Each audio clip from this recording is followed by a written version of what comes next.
भूला नहीं के राजा हमारे शिवरात्रि और बेटे कुछ शिवरात्रि किसी कारण से सभा में नहीं आए, राष्ट्र लेकर के देख लेना, कभी वो भूल गए शिवरात्रि उन्हें बता देना, कभी भी उपस्थिति हो सकती है। और हम आज से सोच रहे हैं शिविर का दूसरा दिन है, अब विदाई समारोह भी चालू करना चाहिए। शिविर की आवश्यक कर सको, विनय धर्म को समझ सको तो ठीक है, अन्यथा सामग्री जमा करके अपना घर का काम भी आप देख सकते हो। कुछ शिवरात्रि भी बहुत सारे ऐसा लग रहा है वो अभी आ नहीं पाए, अगले सत्र में प्रतिक्रमण के समय देख लेना कौन कहाँ है, कई कारण से आ भी नहीं पाते, करनी है एक आसन उपवास नहीं, मगर मैंने पूर्व में भी कहा एक आसन उपवास तो आगे भी कर लोगे, अगली बार भी कर लोगे, मगर ये विनय का पाठ पढ़ाने वाला, आत्मा के माता धर्म को प्रकट करने वाला एक संस्कार शिविर हमेशा नहीं मिलने वाला। इसलिए जो आपके प्रति शिवरात्रि हैं यहाँ से जाकर तत्काल सूचना दे देना, देखो विदाई समारोह असमय में ठीक नहीं, समय से हो तो अच्छा लगेगा। और घर पर भी यदि गए तो पूछे क्यों,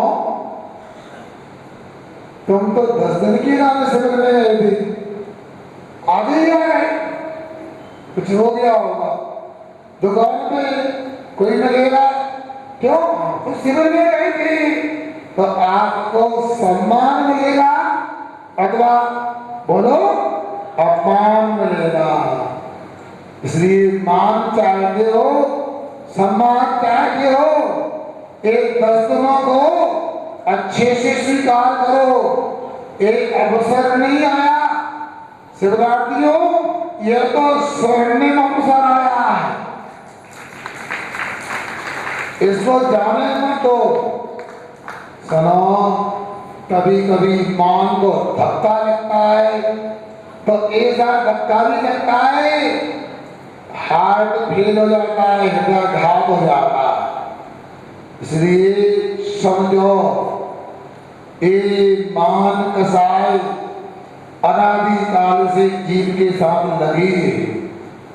जैसे कल आपको बताया था 4 प्रकार के क्रोध होते हैं, कौन कौन से, अनंतानुबंधी, अप्रत्यागमन, प्रत्यागमन और संग्रहण क्रोध होते हैं। और इनके उदाहरण भी आपको दिए थे।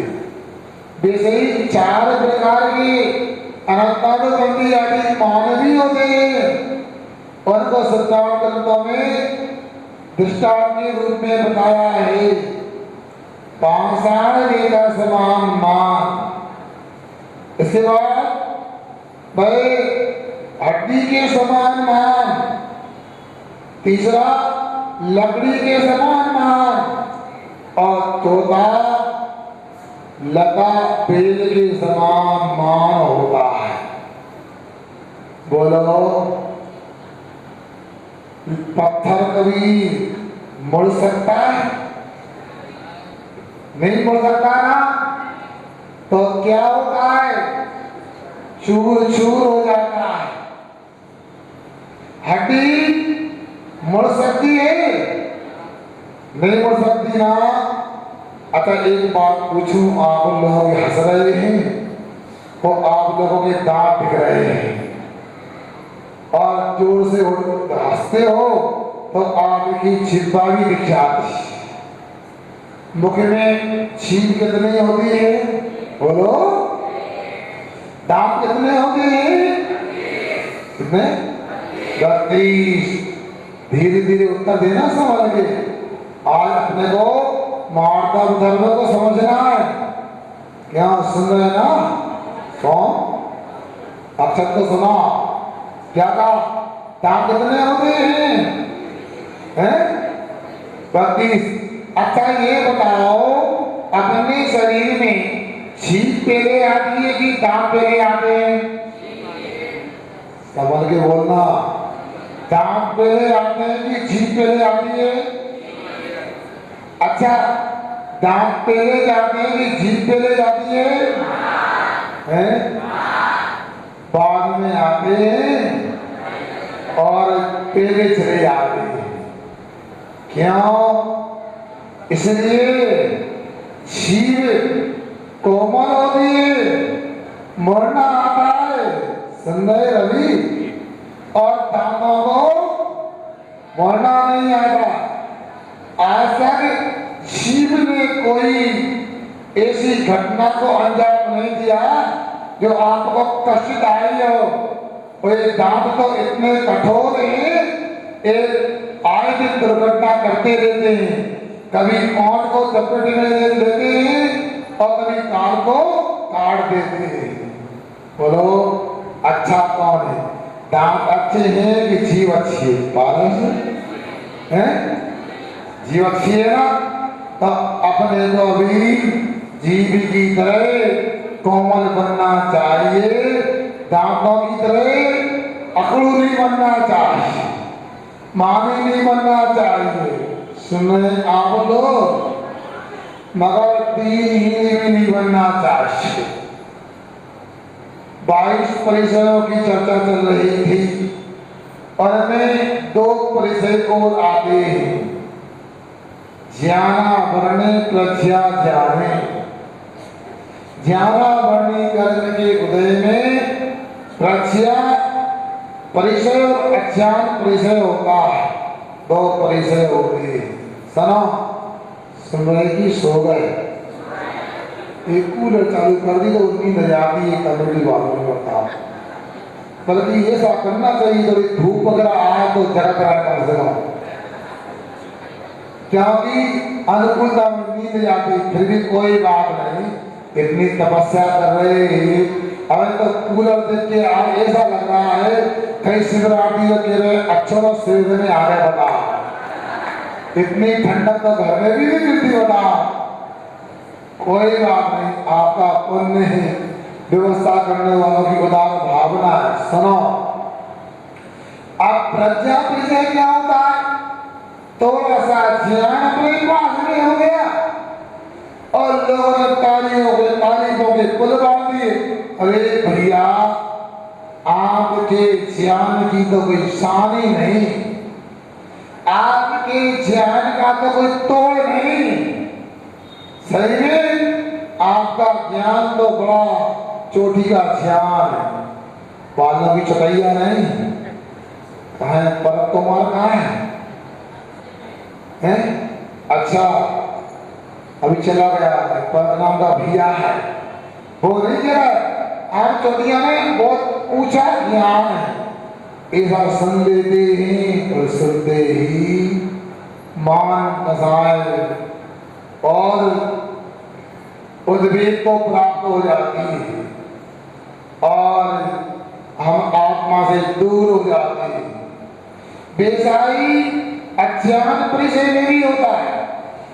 अब मान लो वर्षों दीक्षा ली हो गया, स्वाध्याय करने के बाद भी विशेष ज्ञान की उपलब्धि नहीं हुई और लोगों ने कहा अरे महाराज बन गए और 2 अक्षर का ज्ञान ही नहीं।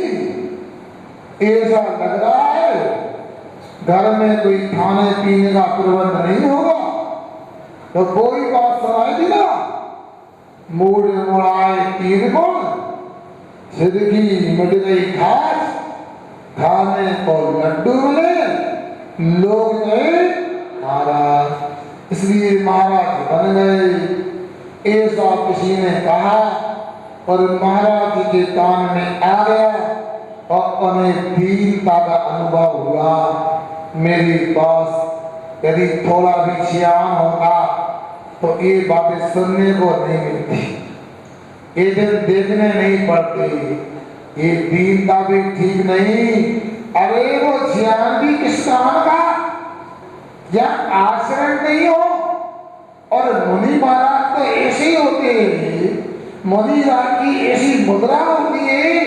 पूज्यपा स्वामी कहते हैं सर्वार्थ सिद्धि ने अबाध तपुसा विसर्गम मोक्ष मार्ग रूपियन।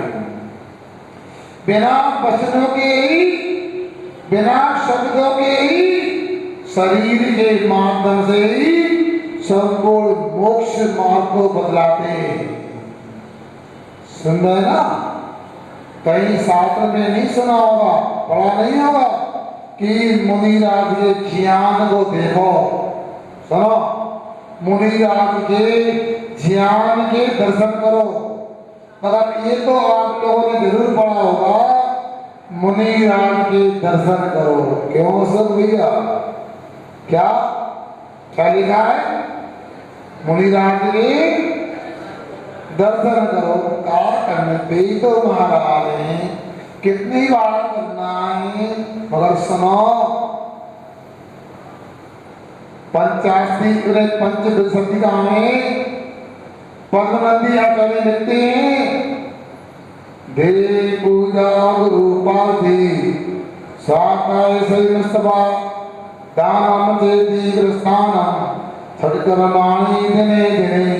क्या लिखा है? कभी कभी दिने दिने रोज रोज करना है। क्या करना? जैसे देव पूजन करना है, जैसे स्वाध्याय करना है, संयम पालन करना है, तपस्या करना है, दान करना है, वैसे ही गुरु के दर्शन, गुरु की उपासना भी कब करना है? रोज रोज करना। ऐसे दर्शन करने से पूरा ज्ञान अपने को बिना पुस्तक के भी अपने को प्राप्त हो सकता है। मैंने कहीं काटरबर आदि में सुना था, एक कोई पंडित जी आए थे, वो कहते थे सुनो, अरे अरे ऐसा लिखो, अरे ऐसा लिखो कि लोग करने को मजबूर हो जाए, और करो तो ऐसा करो लोग लिखने को मजबूर हो जाए। मतलब यह है कि मुनि महाराज के द्वारा जो आचरण होता है, जो करना होता है, भाई अनेक लोग लिखने को तैयार हो जाते हैं। हमारे शास्त्रों में मुनियों की तो महिमा है, मुनियों की अंदर वाली पंडित की चर्चा है। ऐसा मुनि राज का जीवन होता है। ऐसे मुनि महाराज जो होते हैं, उनके पास में भाई प्रज्ञा और अज्ञान से सहन करने की सामर्थ्य होती है। मतलब ज्ञान का चौक समय तभी मान नहीं, और ज्ञान नहीं तभी दीनता नहीं। इसलिए दीनता भी नहीं होना चाहिए। मान लो आपको लगता है इतने बड़े बालाघाट में लाखों लोग रहते हैं, हजारों करें, और हमारे समाज के तो थोड़े से घर है, छोटी सी समाज है, 100, 200, 500 घर है, और 1000, 2000 लोग हैं। दीनता नहीं आना चाहिए। हाँ, अपने को, समाज अभी को इसके उपाय तो सोचना चाहिए, मगर दीनता नहीं आना चाहिए। बल्कि ये होना चाहिए, अरे हीरा जवाहरात की दुकानें बाजार में बिरली हुआ करती हैं, और जौन बाजरा की तो हजारों हुआ करती हैं। इसलिए बड़े मुनि महाराज जिनके पास में पाषाण के समान मान नहीं, और हड्डी के समान भी मान नहीं, और लकड़ी के समान भी मान नहीं, उनके पास तो संजलन मान, इसको लता बेल का उदाहरण दिया। बेल कैसी होती है भाई? हमेशा मरने को तैयार होती है, और मुड़ जाती है, झुक जाती है, उतर जाती है, चढ़ जाती है लकड़ी आदि के सहारे। ऐसा जिनके पास मान है वह मानवी वह नीचे के गुस्तान में होता है, ऊपर के गुस्तान में और अल्प से अल्पतर होता जाता है। अपने को भी ऐसा मान कम करने का प्रयास करना चाहिए। आपका समय हो रहा है क्योंकि आगे फिर लेट हो जाओगे। वैसे मैं समझता हूँ पर्याप्त विश्राम करने का समय मिल रहा है। किसी की शिकायत नहीं होना चाहिए, लगातार पढ़ना पड़ता है। मेरे मन में विचार आया, एक कैसे चालाक लोग हैं हमारे शिविर को लेकर ऐसा बोलते हैं, जबकि छोटे छोटे बच्चे विद्यालय पढ़ने जाते हैं लगातार कितने पीरियड लगते हैं, कितनी कक्षाएं? 8 पीरियड लगते हैं। कितने घंटे बोलो, कितने? 6 घंटे 7 घंटे पढ़ना होता है और गाड़ियों में अलग बैठना होता है। 1 घंटे जाने का, 1 घंटा आने का, और जाम में फंस गए तो पता नहीं कितने घंटे का। इसके बाद थकते नहीं। वो फिर याद करो, यहाँ तो कोई लगातार क्रम नहीं, इसलिए आप लोग अभी उगे नहीं। आप लोगों को एक बात बताता हूँ, आयुर्वेद में औषधि होती है और एलोपैथी में दवाई होती है। दवाई और औषधि में कोई फर्क होता है? सभी क्यों विजय कुमार जी, क्या होता है? दवाई किसे कहते हैं? क्यों संजय भैया, औषधि किसे कहते हैं? बोलो। ये हमारे पहाड़ी वाले विजय भैया कह रहे हैं दवाई दबाने का काम करती है, औषधि शोधन का काम करती है। एलोपैथी की गोली खा लो, रोग दब जाता है, बाहर निकलता नहीं। और आयुर्वेद की औषधि होती है बड़े रोग को शोध करके, खोज करके बड़े शरीर से बाहर हमेशा हमेशा के लिए दूर कर देती है। औषधि होती है और औषधियों में एक हीरा भस्म भी होती है। कौन सी? कौन सी? हीरा भस्म का परिचय हो या ना, हीरा को तो जानते हैं, पढ़े लिखे लोग हैं, उन्होंने रसायन शास्त्र भी पढ़ा होगा, भले वो रसायन शास्त्र नाम से नहीं जानते, केमिस्ट्री बोलो तो हंसने लगेंगे, हाँ सही बोला। आप केमिस्ट्री में हीरा को क्या बोलते हैं? बोलो। अंग्रेजी में डायमंड बोलते हैं, रोज भैया बोल रहे हैं। आप सुनो क्या कहा? हीरा की एक कणिका 2 पैसे भी खाने में 1000। आपकी अंगूठी में हीरा लगा, नगीना हीरा का कणिका लगी है और आप मान लो कभी 2 पैसे भोजन कर रहे हैं और अंगूठी की हीरा की कणिका निकल के भोजन में मिल जाए और पेट में पहुंच जाए, बड़े आंखों को काटने का काम करेगी, जीवन को बर्बाद करने के लिए हो जाएगी, अभिशाप होगी। किंतु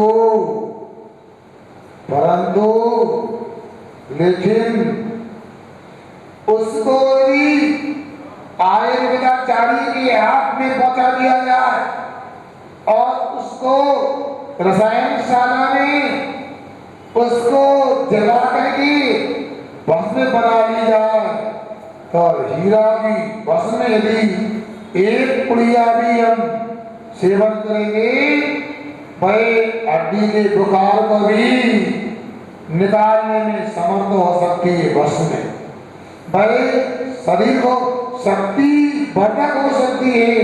हीरा हीरा भस्म दोनों में कितना फर्क है। हीरा जीवन लेने वाला है, हीरा भस्म जीवन देने वाली है। मगर दोनों को देखो तो हीरा कठोर होता है। रसायन शास्त्र पढ़ते थे हम, उस समय हीरा को सबसे कठोर धातु माना गया था। उससे ही कांच काटा जाता है और हीरा उसमें मुलायम होती है। मुलायम बनो तो आत्मा का कल्याण हो। हीरा की तरह कठोर बने, अनादिकाल से संसार में जन्म मरण के दुखों को हटाते आए, आगे भी दुखों की श्रृंखला समाप्त नहीं होगी, किंतु अपने आत्मा रूपी हीरा को यदि 12 टप रूपी अग्नि में तपाओगे तो वह हीरा भस्म के रूप में होकर के वरदान हो जाएगा। इसलिए आप लोगों ने आज उत्तम मार्ग धर्म की आराधना का पुरुषार्थ किया, काबिल तारीफ है। आप लोगों से कहना चाहता हूँ, इस शिविर ये जीवन निर्माण के लिए पहले हमने कहा तो आपको लगता होगा शिविर में बिठाने के लिए महाराज प्रलोभन दे रहे हैं। यथार्थ है, इस शिविर में आप लोग देख रहे हो सुबह 5 बजे ध्यान प्रारंभ हो जाता है प्रतिक्रमण के साथ, फिर भगवान का अभिषेक होता है, पूजन होती है, शांति धारा होती है, फिर आप लोग भाई भोजन करते हैं। कौन सा? जो मुनि राज के लिए रत्नात्रय की आराधना कराने में समर्थ होता है, और चतुर्थ काल में ऐसा जो आप करते से केवल ज्ञान भी होता है। तो शुद्धि का आहार करते हो, सामायिक करते हो, स्वाध्याय करते हो, ऐसा आपने 10 दिनों में सीख लिया तो मैं कहता हूँ सही आपने जीवन बना लिया। कई आर्ट आप लिविंग कैंप लगते हैं, उसकी हिंदी मतलब जीवन जीने की कला। किताब में सर्वत गुमराह किया जाता है। यदि जीवन जीने की कला सीखना है तो अपने को जैन धर्म को समझना है, और दुनिया में जीवन जीने की कला तो कई लोग सिखा सकते हैं, मगर जैन धर्म ऐसा धर्म है जहाँ जीने की कला ही नहीं, या मरने की कला भी सिखाई जाती है। आप लोगों ने देखा कोरोना काल में कैसी मौत हुई लोगों की। काश ऐसा शिविर किया होता और मरने की कला सीखी होती तो मैं समझता हूँ किसी का भी कुमरण नहीं होता। कोरोना जैसी महामारी में भी समाधि मरण होता, और आगे भी पता नहीं कौन सा समय आएगा। पंचम काल है, अपसर्पण काल है, शरीर की शक्ति क्षीण होती जा रही है, रोग बढ़ते जा रहे हैं। ऐसी परिस्थिति में जैन धर्म को समझना और साधना करना ये आवश्यक नहीं, अनिवार्य है। प्रत्येक साधक को मैं कहना चाहता हूँ, समाज के लोगों से कहना चाहता हूँ, और जो नहीं आए उन तक मेरी बात भेज देना। और शिवरात्रियों से कहना चाहता हूँ, निर्माण नहीं कीजिएगा। जैसे 2 दिन आपने साधना की है, आने वाले 8 दिनों में साधना करोगे, मैं विश्वास से कहता हूँ आपकी दिशा भी बदलेगी और दशा भी बदल जाएगी। महाराज जी आप बोल रहे हैं कि ऐसा सच में होता है? हाँ होता है। इस बार हमारे कई शिवरात्रि यहाँ पर नहीं आए, उन्होंने एक हमारे ब्रह्मचारी उत्तम चंद जी बंडा वाले नहीं आए, क्योंकि उन्होंने एक दक्षिण के वर्तमान सागर महाराज हैं, उनके पास जाकर के यहाँ शिविर में साधना की। आज मुनि दीक्षा लेकर के चतुर्मास कर रहे हैं। अभी नमोस्तु आई थी उनकी हमारे पास। एक श्रावक डॉक्टर थे, वो सिद्धवानी में वो मुनि राज के रूप में चतुर्मास कर रहे हैं। और कई विद्वान मित्र साधना कर रहे हैं। इसलिए आप लोगों को मैं बिल्कुल नहीं कहूँगा आप दीक्षा ले लो, आप प्रतिमा ले लो, आप उपवास एकादशी कर लो, मगर इतना तो जरूर कहूँगा इन 8 दिनों में 10 दिनों में जिनवाणी की आराधना और आत्मा की साधना जरूर कर लो तो उत्तम माधव बल प्रकट हो जाएगा। आपने बड़े धैर्य के साथ सुना है, ऐसा ही आगे सुनते रहना। ब्रह्मचारी पंकज भैया, सुरेश भैया आदि आपके लिए अपनी शक्ति के अनुसार बहलाई रहे हैं। हमारे चंद्र जी बुजुर्ग हैं, अपने तरीके से साधना करते हैं और बहुत सारे ब्रह्मचारी त्यागी वृत्ति भी आपके यहाँ आए हैं। आप लोगों को तो लग रहा था 1-2 साधु हो जाएंगे, मगर जब से हमारा यहाँ आना हुआ लगातार त्यागी वृत्ति यहाँ उपस्थिति देते रहे हैं। अभी तो वर्षा का चल रहा है और पर्व के बाद में जो अभी तक नहीं आए वे भी आपके